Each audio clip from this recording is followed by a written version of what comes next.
Good morning, Emerson.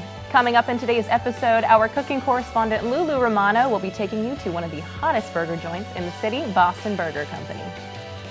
And later in the show, we'll be sitting down with writer-producer Lea McLellan. She'll be telling us about her new web series, Transplanting, coming up. All that and more today, Thursday, November 5th. I'm Amelia Fabiano. And I'm Anthony Monzon. We have a full show for you today. Absolutely. For everybody today. We do. We have some musical talent in the studio. Nick Cincotta and Ben Mader. They'll be singing for us. We'll be appealing to your ear and also to the political junkie in you, as we'll be having political picks with Sam Benson Smith today. Sean and I will be joining him, and we'll be talking about a few of the most prominent candidates. But first, we have a headline story this morning. That's right. Some very historic news coming out of Asia. The leaders of Taiwan and China plan to meet in Singapore on Saturday. Now, this is the first time the two countries' leaders are meeting since the end of the Chinese Civil War in 1949, which is over 50 years ago, where the two countries officially separated. Taiwan's central news agency reported that the two leaders plan to discuss ways to cement peace between the two countries. China is Taiwan's biggest trade partner. Hundreds of flights go between the two nations each week. Chinese banks now run on the island, and some Taiwanese companies have factories in China. But major tensions persist. Last year over a controversial trade deal with China, and Wednesday, opponents of the meeting gathered outside Taiwan's parliament building to protest yet again.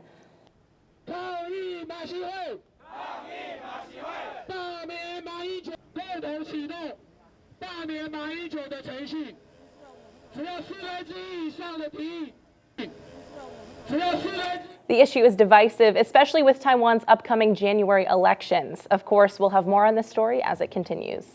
Of course, Amelia. Now, it really never is easy when countries with such history of political tension are trying to mend fences, but I know I can at least speak to that a little bit closer to home with the Cuban-American divide. But again, there is more news happening this morning, and Sam Benson Smith joins us now with the latest headlines from across the globe. Sam?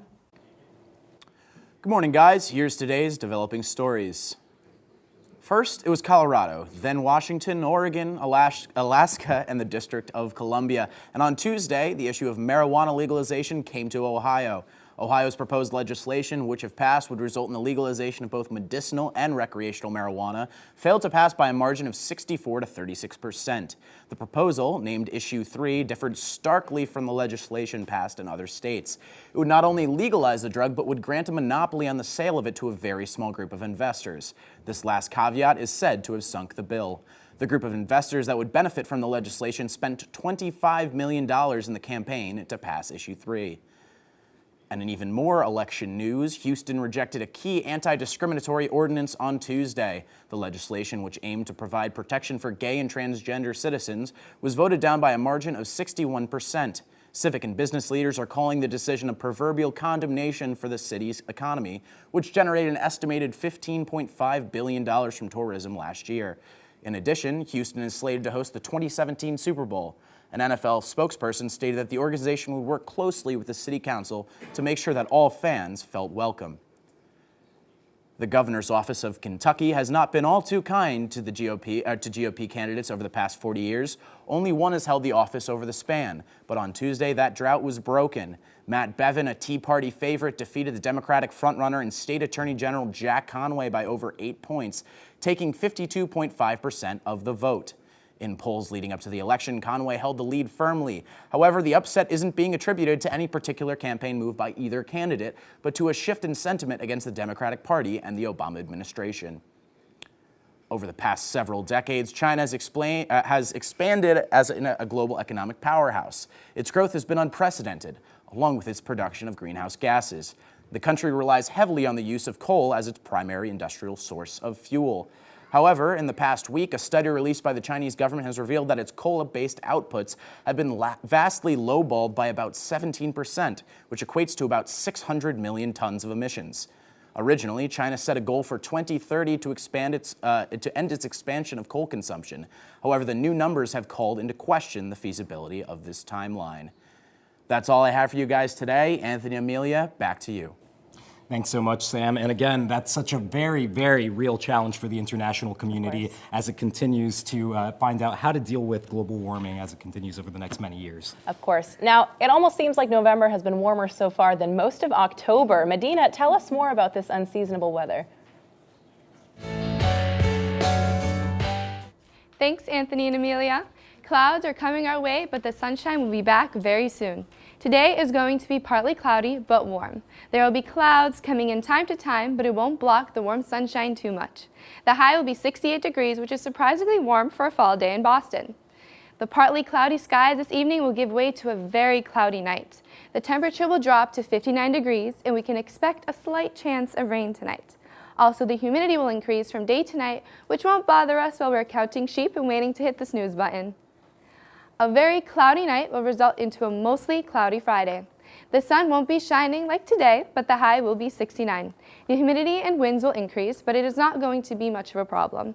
I personally do not care for the clouds, humidity, or winds as long as the day is nice and warm. The low will also be 55. After Saturday, the clouds will leave and the sun will shine. Nice clear blue skies for Boston. However, even though clouds won't be blocking the sun, the temperature will heavily decrease instead of the high 60s we have been experiencing. Boston's weather on Sunday and Monday will be at most in the low 50s. Then the nights will drop to the cold 30s. Here comes the cold, everyone. Sadly, no more 70-degree weather. Even though the weather is getting colder, it is becoming more fall-like because it is slowly transitioning to winter. I mean, it is November, so warm weather this month is pretty weird for Boston. I guess I'll accept it. Well, that's all I have for you today. Thanks for tuning in, and let's get back to Anthony and Amelia. Thanks, Medina, and it had to come sometime, I guess, right. eventually. But we're going to take a quick commercial break, but when we come back, we'll be sitting down with writer-producer Lea McLellan, talking a little bit of transplanting. Stick around.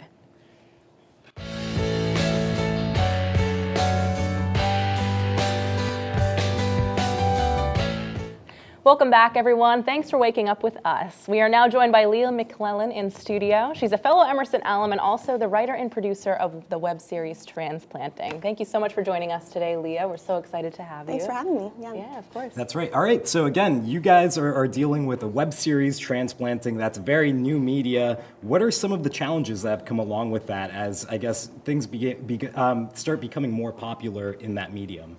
Yeah, well, we have a really small team in Asheville, North Carolina. That can be a challenge in itself, having a small team and a small budget. But we chose to use Vimeo to release it. So far, I think being in a smaller city like Asheville has really helped us. We have a lot of local support, and so far the response has been positive. So I'm happy with how it's been going so far. Excellent. Now, the story takes place in Asheville, kind of satirizes life in Asheville. Tell us a little bit more about the storyline and maybe who your favorite character is, I guess. Sure. So the story follows Maeve, who moves from New York City to Asheville, which, if you're not familiar with the city, it's a small city. It's really a lot of comparisons to Portland, Oregon, kind of new agey, so there's a lot to pull from in that regard. We just had an episode come out with kind of like a hipster barista, and he was really funny. So it's, things like that. Yeah. As a former barista, I could say that I actually laughed out loud seriously when I saw that episode. It was really terrific. So again, do you draw any inspiration from any current TV shows or any current media that's out right now? Yeah, I really love the show Broad City. I think that those girls are hilarious. Those women are hilarious. High Maintenance is kind of a web series to aspire to. They just got picked up by HBO, I believe. So, and Broad City was a web series too, so that's pretty cool. Awesome. And you graduated from the BFA program here at Emerson. Tell us. Actually, the MFA program. The MFA program, yeah. Sorry about that. Tell us a little bit about how that's kind of helped you, kickstart this off and what your experience with that has been like. So I did the nonfiction track for the MFA program. So I've worked as a journalist before, but I was really craving doing something a little more creative. And while I was here, I was able to take fiction classes. I talked to teachers in the screenwriting department as well. So definitely a lot of influence there, and just being around creative people who are doing projects like this. Right. And now, what are some tips that you would give some students looking to go down the same path that you went? Any words of wisdom?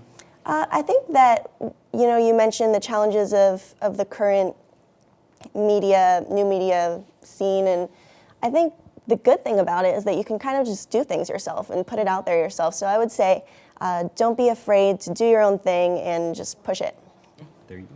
And this web series goes until January, correct? So, Yep. Mm-hmm. So what are your plans for after that, I guess? Or do you have any projects you're kind of working on after this web series It ends? seems like there's enough interest to generate a second season, which I would be interested in doing. And I think that we'd like to be able to get sponsors from Asheville locally so that we can have a little bit of a bigger budget and make it even better. Right, and how often do these episodes air or go to web? They're weekly.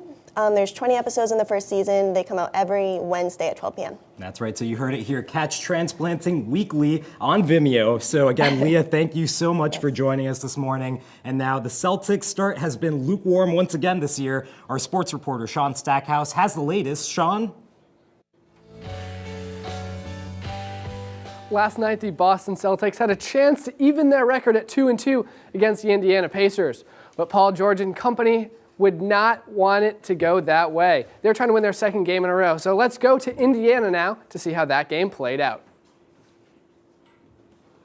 It was a thriller. Here we go. Early in the first, Isaiah Thomas gets the silky lay-in. Celtics still down, though, but also we say in the second, R.J. Hunter, the rookie, splashes the three. Celtics trying to stay in it, but here Jay Crowder tosses a full court pass that goes all the way in. That won't count again. Let's take another look. Know why it didn't go in? Forgot to call bank. Glenn Robinson, the third, though, for the Pacers has a chance. Goes up. He gets the board, gets the nice putback. That would seal it against the Celtics. That would be enough. The C's lost that one 100-98. They still only have one win on the season. But tonight, Johnny Manziel will get his second start of the season for the Cleveland Browns. Starter Josh McCown suffered a rib injury in the game last weekend, leaving the window open for Manziel. Johnny Football's last start was against the Titans in Week 2. He's able to pick up the victory there. This season, Manziel has thrown for just under 400 yards and has picked up 3 touchdowns with only 1 interception. This will be his 4th career start in 2 seasons. And after starting the season 8-0, the Clemson Tigers earned the top spot for the college football playoff rankings. Starting QB Deshaun Watson has led the team past opponents such as Notre Dame and Louisville. The team ranks right behind Clemson are LSU, Ohio State, and Alabama. Now, although Clemson leads the college football playoff poll, they only sit at 3rd in the AP polls. However, still an impressive feat. Either way, they put themselves in a great spot to make it to the college football playoffs in a few months. Their next game is Saturday against 19th ranked Florida State. And if the Bruins' slow start wasn't rough enough for Bees fans, forward Chris Kelly is now out 6 to 8 months with an injury. Kelly suffered a broken left femur against the Bruins in their start against the Dallas Stars earlier this week. In the first, he was skating near the Stars bench when he got tangled up with Colton Savoir while trying to gain control of the puck and fell awkwardly. Kelly has scored 2 goals so far this season and has played in all 11 games. He's been on the Bruins roster since 2011, but has been in the league since 2003 playing for the Senators. That's it for sports. Anthony and Amelia, back to you. Thanks, Sean. For you burger lovers out there, our fabulous cooking correspondent LuLu Romano visited the famous Boston Burger Company. Let's take a look. Listen, you need a cheat day? We all need a cheat day. The next time you want to treat yourself, come to Boston Burger Company. I'm here with Operations Manager Jason Carter. LuLu. Jason, Nice to meet you. you. So tell me, what should I get today? Today, I think a wonderful burger to get would be the 420 burger. It's a pretty amazing burger. It's, What do they have? So it's got a potato wedge on the bottom with a mac and cheese bite. Then we put our certified Angus beef patty right on top of that. We get some American cheese, and then we top that with 2 mozzarella sticks and an onion ring, and then we drizzle some golden barbecue sauce on top. That sounds fantastic. I'm pretty good already burger. hungry. Okay, Jason just volunteered to make my burger himself. How lucky am I? Good, how are you? All right. So I got the burger here. She likes it about medium rare, so that's what she told me. So we're gonna start with some American cheese. So we do extra American cheese. We put that right on top of the burger. And we have these cool things here where we're gonna steam the cheese right into the burger itself. So I'll cap it, put a little water in there, and that is going to steam the cheese right into the beef. So we'll let that do that for just like 30 seconds to a minute. So we take 1 large potato wedge and we put that right down there. We push it in. We take 2 fried mac and cheese bites here and we squish that down a little bit. Next is gonna go the burger. So we take the burger, we bring it right over and we push it right down on top of this. Add our bacon. And then we take our mozzarella sticks and we nestle them right there inside the onion ring. Put them right down on there. And the next final step is our golden barbecue sauce. Barbecue with mustard, basically. And we just squirt it all over the top. God. Let it drizzle down. Wow. Look at that. It's a perfect burger right there. I am about to demolish this burger, or it's going to demolish me. Let's try it.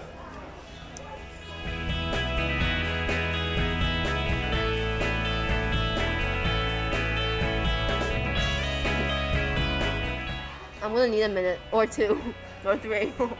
That's definitely one hefty burger. I just felt like I went to a buffet and like an all-you-can-eat buffet and put everything on the plate and then put 2 buns on top of it. That's literally what this burger feels like. I'm stuffed. Jason totally hooked us up. So the next time you want a burger, come to Boston Burger Company at 1100 Boylston Street. Until next time, I'm your host, LuLu Romano. Tuesday marked Election Day and the beginning of a 365-day countdown to our nation's presidential election.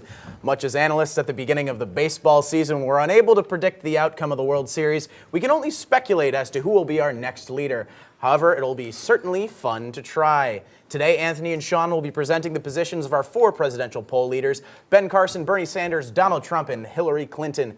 Where they stood at the beginning of the campaign, where they stand now, and where they will stand come Election Day. Anthony, we'll start with you and Bernie. 20 seconds on the clock. And let me just say, what a group of names, huh? Nobody thought that it would be really almost any of these people Those except are for Hillary. names. I mean, they are indeed. But again, in terms of Bernie Sanders, a real fan favorite here for a lot of people, the Democratic Socialist making waves this election cycle. He has a lot of very controversial policies, including on student loan debt and things of that nature. He was a little bit more popular before. He slid to 31% to Hillary's 61% right at this moment in the polls. But again, as it stands, he looks good going forward, at least for a potential vice presidential bid. Or over to maybe Hillary and Sean. Sorry to cut you off there. All right, now with Hillary, the differences between her and Bernie is that a lot of people have known that she was planning on running, especially since 2008 when she was so close. But right now, she has some tough competition, although she has that lead on Bernie Sanders. He recently released his first commercial, which now Hillary has to respond to by trying to get her word out there. She's very well known. She's been Secretary of State before, but it's still just trying to work to get her ideas out there. She has that lead right now, but that could fall with Bernie Sanders. He does have a strong following. All right, well, also in the words of Mac Miller, we're going to be on to Donald Trump. Sean, right back to you. Tell me about The Apprentice, man. What's going on? Well, again, Donald Trump, somebody that's just been so famous for so long. And it was sort of a shock when he decided that he was going to be a presidential candidate. But right now, he is really gaining some steam. Although he has lost the lead to Ben Carson, he was the first GOP candidate to register for the New Hampshire primary. So he's in a great spot going forward. I think that we could see him make some other radical statements. He recently has tweeted some controversial stuff about Jeb Bush. We could see something like that in the future, just trying Fair to get his enough. word out there. He submitted for the New Hampshire primary first. He's kind of like the kid who finished the math test first and turned it in. Doesn't necessarily mean he got the best score, but anyways, and we're on to Ben Carson, the brain surgeon. That's Let's right. go, Anthony. Another candidate from outside the political establishment. His name's Ben Carson. You've probably heard of him by now. Again, very popular off of a few debates that have happened so far in the RNC. He's a Seventh-day Adventist, which has made him very popular amongst evangelical voters, actually, at this time, which is, again, an area that he's really excelled. Actually, news of this morning, he actually has a very interesting theory on the pyramids, and claims Joseph used them to store grain. Well, that's inaccurate because Moses was in Egypt. Whatever, he didn't read the Bible. It's fine. All right, we're going to wrap that up. You guys are all wrong. Lincoln Chafee's coming back. He's going to run for president. He's going to win it. He's very pleasant. He goes to his dentist appointments and whatnot. That was Sam's political picks. Thank you, Anthony. Oh, Anthony, Sean, we're all set. There Thanks you so go. much. Well, again, I guess it's just politics as usual here. And on that note, we have to take a quick commercial break. But stick around for our live musical performances after the break.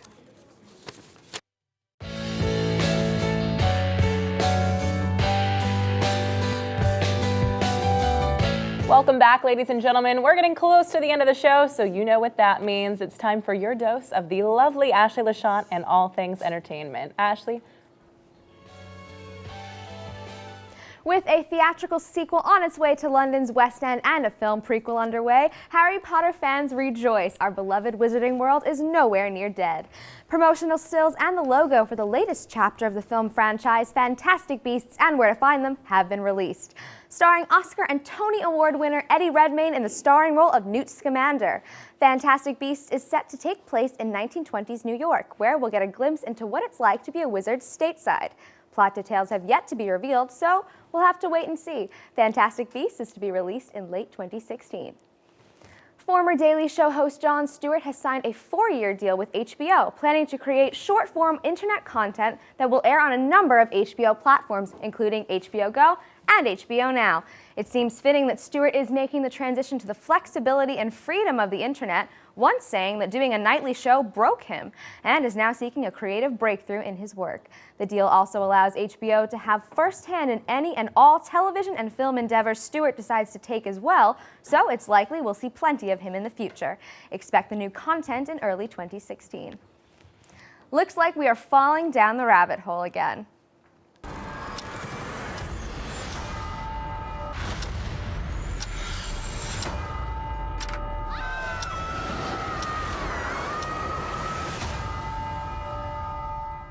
After releasing colorful posters and teaser footage, the sequel to Tim Burton's stunning yet shallow rendition of Lewis Carroll's Alice in Wonderland is on its way. Along with the return of Mia Wasikowska as Alice, Johnny Depp, Anne Hathaway, and Helena Bonham Carter are back in their respective roles.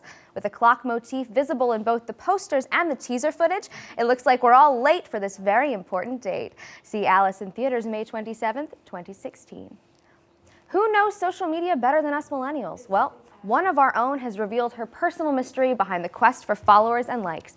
Australian model and social media star Essena O'Neill was thrust into an even greater spotlight after claiming that social media is not real life. She went ahead to recaption her Instagram photos, describing just exactly what went into taking that perfect photo to show off her glamorous life, like starving herself the entire day for a bikini shot or taking 50 selfies and editing for hours. O'Neill has officially shut down all of her social media accounts in favor of living a life that's more in the moment. Well, that's all I've got for you guys today. Catch me next time for the latest in entertainment. Thanks, Ashley. Now, today, music reporter Reid brought along some friends to the show. Standing by, we have Nick Cincotta and Ben Mader here in studio. Nick's ready to take it away live. Take it away, Nick.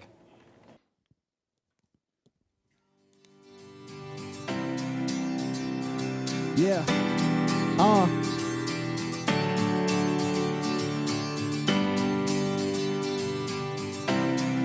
What's up? Good morning, Emerson. Yeah. Stupid and dumb is what they calling me. Every day, man, I just wanna be a regular kid, but man, it's hard for me. Living my life is an anomaly. And honestly, in the hallways, I'll be turning my music up all day. Cause these people, they looking at me the wrong way. But I'ma be alright as long as the song plays. All alone, I'm just a sophomore. They keep on making fun of the clothes that I wore. Man, I'm just wishing they would talk more. So I'm just plugging in my aux cord, saying living in a place I feel that no one knows. Lonely every day, but I say I'm okay, yeah. Cause I really love this song. Me and these words, we get along. Every time I feel alone, I put in my headphones. You can call me what you want, cause all my feelings, they are gone. Every time I feel alone, I put in my headphones. Sick and tired of how they treating me, just like them, but they don't even see. Got me confused on what I need to be. Now I'm feeling like nobody would believe in me. Sometimes I just wanna go disappear, cause the world's blocking us out, they never hear us. They label us as the weird ones, but man, forget those people, I got my earbuds. Yeah, cause ain't nobody ever see. But goddamn, this the best song. I got myself, it's all I really need. And thank God for my headphones. Living in a place I feel that no one knows. Lonely every day, but I say I'm okay, yeah. Really love this song. Me and these words, we get along. Every time I feel alone, I put in my headphones. You can call me what you want, cause all my feelings, they are gone. Every time I feel alone, I put in my headphones. oh, oh, oh. Thank you guys so much.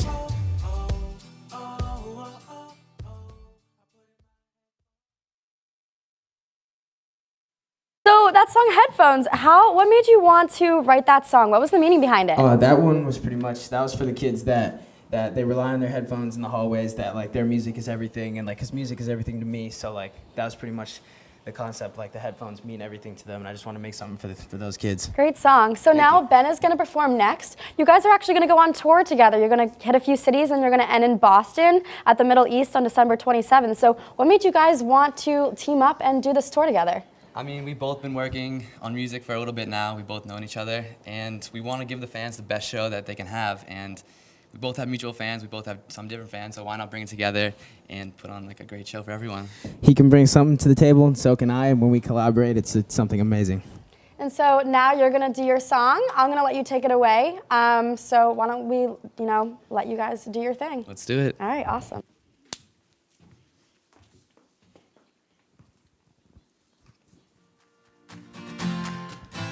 What's up? Good morning, Emerson.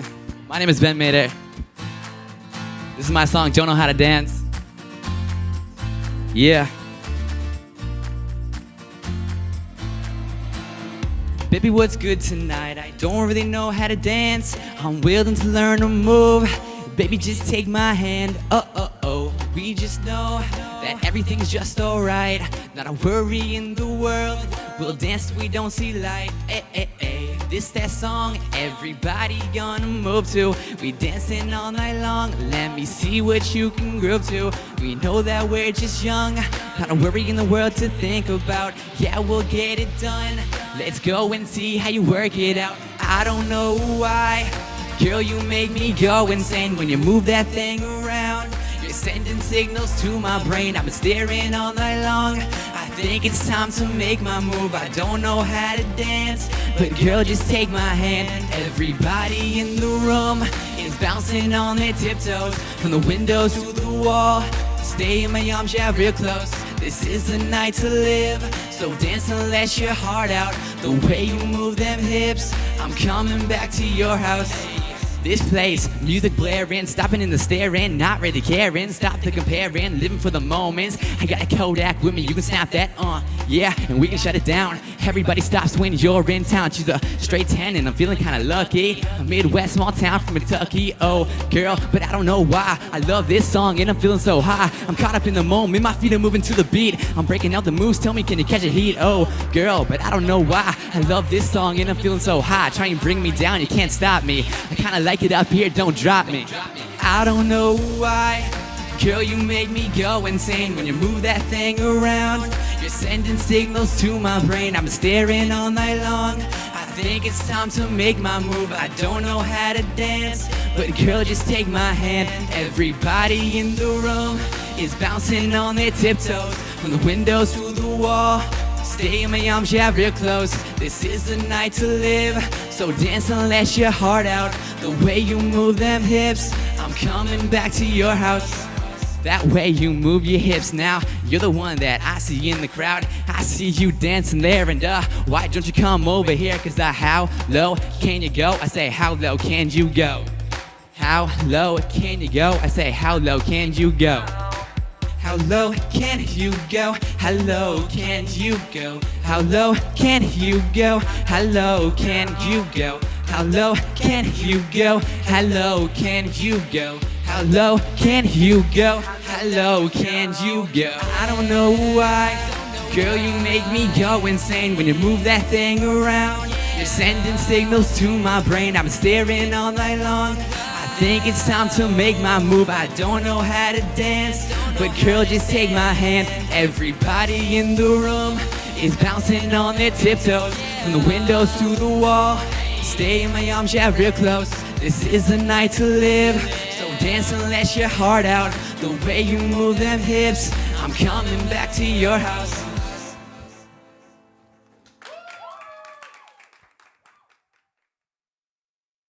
All right, Ben Mader, everyone. Unfortunately, that's all the time we have with you this week, but be sure to follow us on social media to get all the latest updates. That's right. Catch us again next Tuesday, same time, same place. Have a great weekend. Yeah.